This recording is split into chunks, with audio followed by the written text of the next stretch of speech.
జయధ్వని old age హోములో వృద్ధులకు భోజనాలు వడ్డిస్తుంది కోట రమాదేవి. ప్రియ సహోదరులారా, ఈ వృద్ధాశ్రము కంటిన్యూగా నడవాలంటే మీ యొక్క ప్రార్థన సహకారము చాలా అవసరం. మీరందరూ కూడా ప్రార్థన చేస్తారని హృదయపూర్వకంగా కోరుకుంటున్నాను. ప్రియమైన సహోదరులారా, జయధ్వని ఓల్డేజ్ హోములో ప్రతిరోజు ఈ విధముగా భోజనాలు జరగాలి అంటే మీ అందరి ప్రార్థన సహకారము చాలా అవసరం. కావున మీ అందరూ కూడా ప్రార్థన చేస్తారని హృదయపూర్వకంగా కోరుకుంటున్నాము.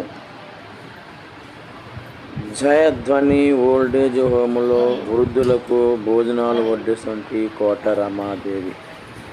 ప్రియ సహోదరులారా, ఈ వృద్ధాశ్రము కంటిన్యూగా నడవాలంటే మీ యొక్క ప్రార్థన సహకారము చాలా అవసరం. మీరందరూ కూడా ప్రార్థన చేస్తారని హృదయపూర్వకంగా కోరుకుంటున్నాను.